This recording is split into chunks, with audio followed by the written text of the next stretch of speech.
YouTubers, Shiny D's in the house. This one's going to be about my little Renault. I had it on the dyno and it was only producing around 152, well I did 2 runs, one at 152 brake and the other one at 156 brake.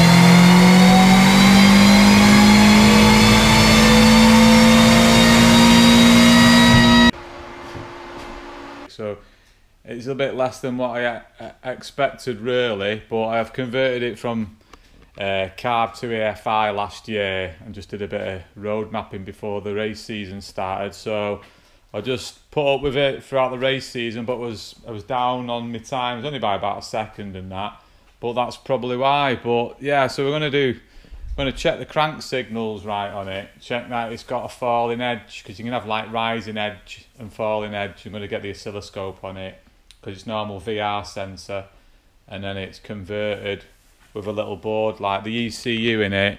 It's a speed Dyno which I've built there, and basically it's got a little board which converts the VR signal into just like a square wave form.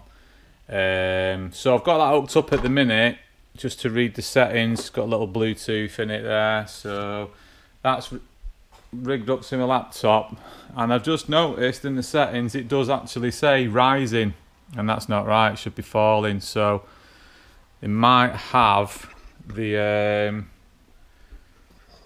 VR sensor wires on back to front, and to account for that I've put a rising edge in, which isn't right. So yeah, I'm gonna rig the oscilloscope up and have a quick look at that, I think.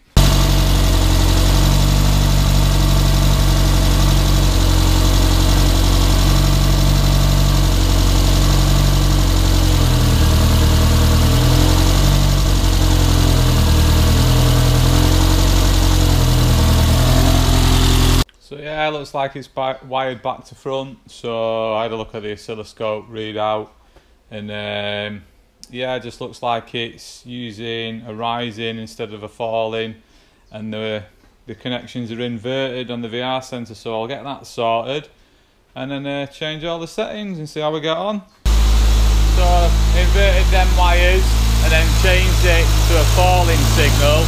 Seems to be running a lot better. I mean, the idle valve's open at the minute, so it's taking over a bit high, but it's running a lot sweeter.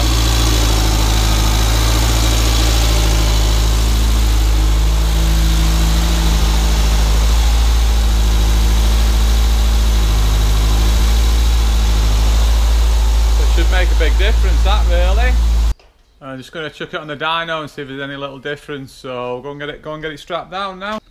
So she's in, all strapped down again, laptop's plugged in. I'll do a log on this one as well. So yeah, just set our computer up and see how she gets on.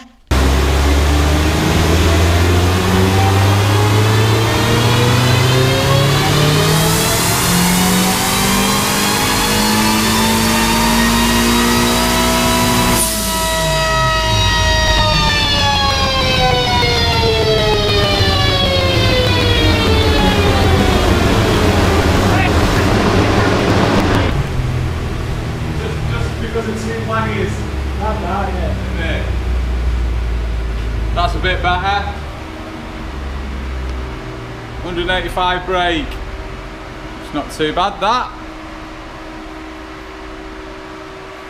So it just shows you should wire your crank sensor up with the correct polarity, isn't it? Definitely.